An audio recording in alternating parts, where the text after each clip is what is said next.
Hello, my sixth grade snow bunnies. We're never doing a snow dance again. Okay, just FYI, you can follow along to this video or you can just pull up the passage in your module.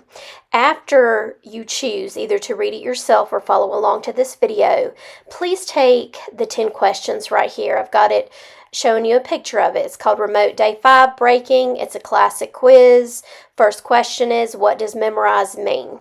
So finish those 10 questions after the reading and you're golden. Stay warm.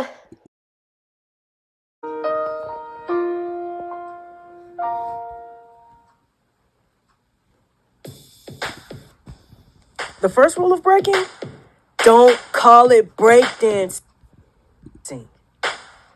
Breaking is an athletic style of dance that was created in the Bronx in the 1970s. It's an important part of the hip-hop culture that was being formed there. Rap music, graffiti, and breaking were all exciting new ways for young people to express themselves. This year, you'll probably be hearing a lot about breaking.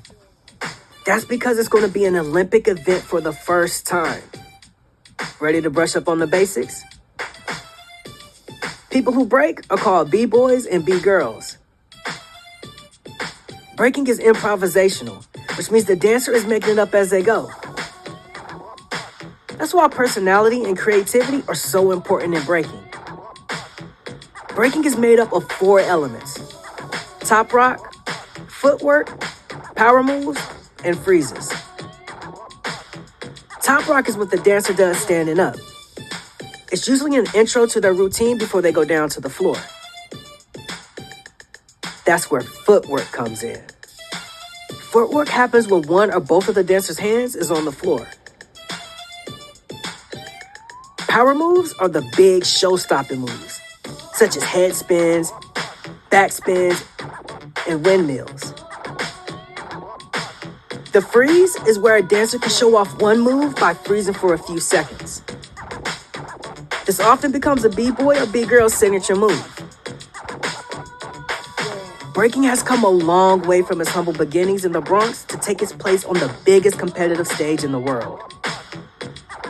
Will you be watching to see who brings home the gold?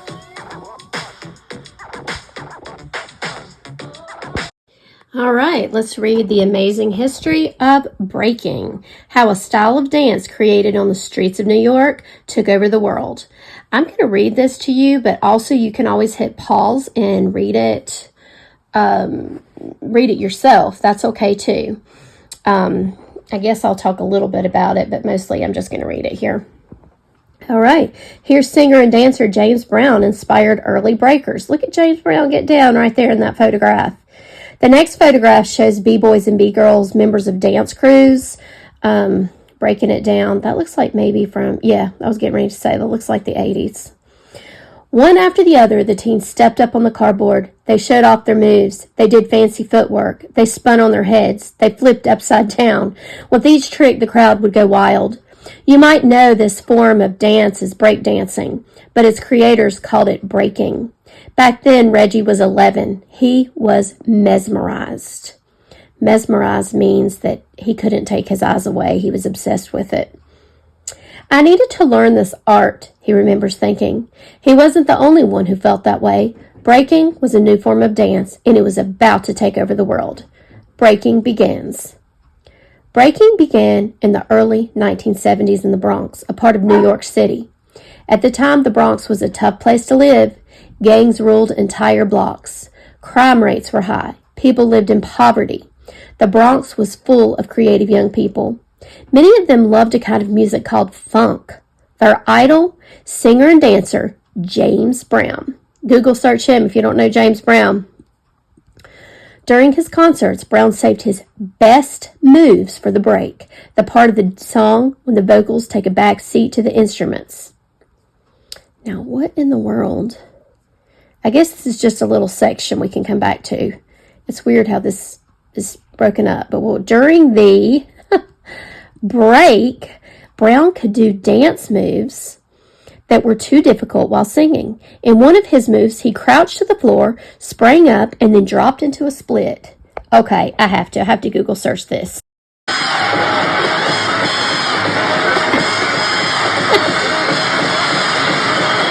go. James Brown, Godfather of Soul. Woo! Y'all want to see Miss Seacrest do a TikTok like James Brown? I might have to call 911 if I tried. Okay, that's a little bit about James Brown. He could move. After seeing Brown dance on TV, black teens in the Bronx began imitating his style at parties. They added their own moves, and like Brown, they saved their best moves for the breaks. Bronx DJs took note. They began extending the breaks of songs that gave the dancers more time to shine. One DJ was known as DJ Kool Herc. He would buy 2 copies of a record.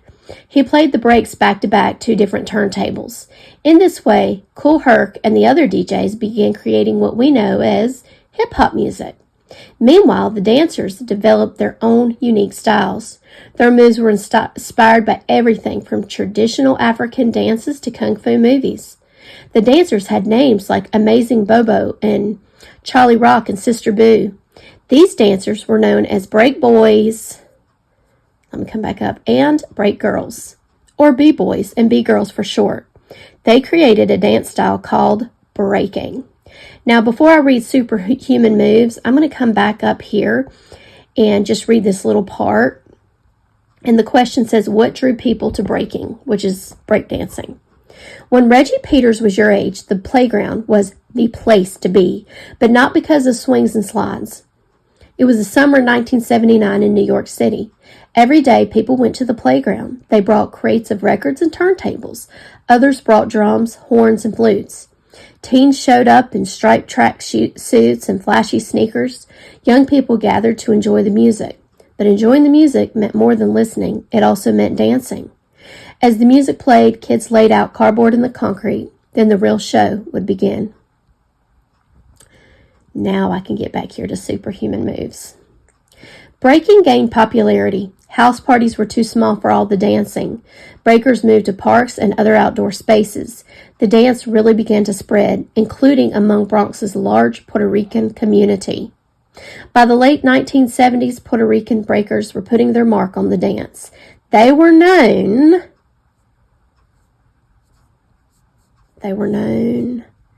by names like Crazy Legs, Frosty Freeze. They come up with superhuman moves like spinning on their heads or backs. Groups of dancers were called crews. They battled each other in thrilling dance-offs. This incredible form of dance was about to go global.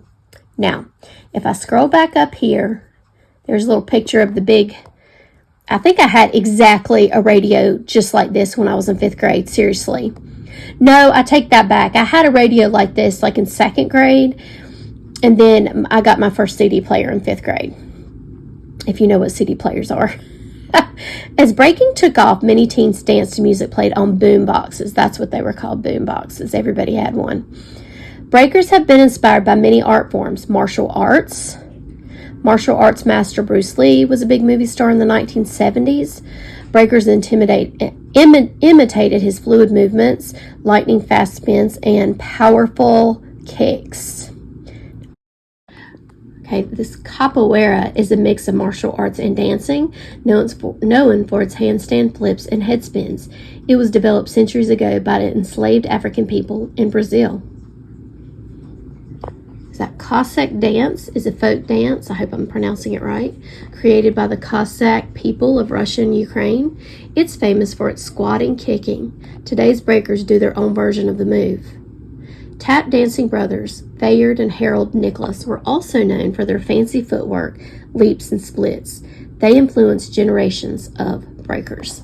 So these little photographs can be important because not only did it inspire the dance moves, but at the end of this, you're going to have a few questions. What is hip-hop? This is Miss Seacrest's stuff. She loves hip-hop. Along with breaking, hip-hop includes the 3 art forms which grew very popular in the 70s and the 80s. DJing, they used records for turntables to make danceable beats. Then you had MCing, which got the MC got on the mic and would introduce the DJs, get the crowds excited. This evolved into rapping when MCs added words to a DJ's music. And then, of course, graffiti. Spray paint artists created bold, colored murals on city walls. They often signed the work with the tag or nickname. So look at all these different art forms. I mean, you have all this athletic ability, martial arts, dance, tap. You've got the classics, you've got the modern, and you're bringing it all together for breaking. From streets to screens. Breaking spread far beyond the Bronx. Millions of people first saw breaking in the hit 1983 movie Flashdance. Oh yes, I love Flashdance. More movies followed. Reggie remembers one of them being filmed at the local playground. Kids he knew were dancing in front of the camera. Suddenly it seemed like everyone wanted to be a breaker. Fans bought how-to videos and special breaking mats. In 1984, more than 100 breakers performed alongside singer Lionel Richie at the closing ceremony of the Los Angeles Olympics. A year later, breakers performed at the White House. Meanwhile, breakers were going on tour. At 15, Reggie became one of them. He joined a professional company called New York Express. Its mission was to share breaking with the world. Reggie and his fellow dancers performed at art festivals alongside ballet dancers and classical musicians. They toured Europe and Asia during school vacations. Reggie would brag to his friends, "You're still dancing in Times Square," he teased. "I was at the Eiffel Tower." Breaking for gold. Over the next few years, breaking groups formed everywhere, from Asia to Australia. Soon there were breaking competitions around the globe. Breaking became more athletic and acrobatic. This year, breaking will make its debut as an Olympic sport at the Summer Games in Paris. Still, 50 years after it started, breaking remains much the same. It doesn't require pricey equipment or expensive trains, and it continues to attract teens everywhere. Today, Reggie works at the Hip Hop Museum in Bronx. He is proud of how far breaking has come. It's big for people from the Bronx to see kids in places like Japan and Afghanistan loving the things we created, he says. Let's meet an Olympic B girl, okay? Over the past few decades, breaking has transformed into an international sport. In competition, B-boys and B-girls are judged on creativity and personality, and of course their dance moves. This summer, breaking will debut at the Olympic Games in Paris. Sunny Chow, 35, is a B-girl with Team USA. We talked to her about discovering breaking, conquering fear, and going all out to achieve her dream. Okay, this is our girl, Sunny Chow, just a little bit here. Hey, I'm impressed. 35 years old, not bad.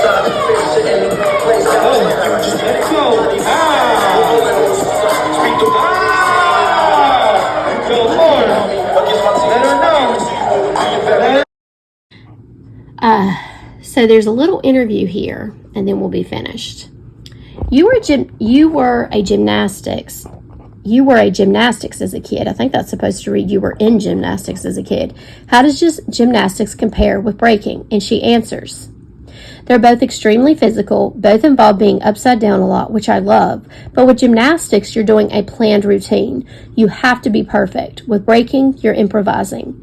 Breaking is really about showing who you are as opposed to trying to be perfect.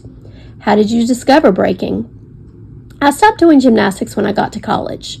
I was looking for something to do. One day I saw some people dancing on campus. They were the breaking club. I watched for a while and they invited me to take a class. Initially, I was too scared to dance in front of anyone, and then I slowly started coming out of my shell. They asked the question, last year you quit your job to focus on breaking. Was it scary? Yes, I had a good job, but I wasn't happy. I was really scared of giving that up and failing at breaking. I had to tell myself that even if that happens, it's okay, it's worth it to do what I love. Scope asked, what makes breaking special? One of the coolest things is the international community. What we share transcends language. No matter where you go in this world, you can dance with somebody and share a moment of connection. I also love how anyone can try it. All you need is a floor and music, so you have people from all walks of life. It's a super diverse community, which is a beautiful thing. Last question. How does it feel to be heading to the Olympics as the member of the Team USA? It doesn't feel real most of the time. I don't have any recollection of this, but my mom told me I watched the Olympics as a 3-year-old and was obsessed with the idea of winning gold. I never thought that opportunity would come. It's super wild, but super exciting.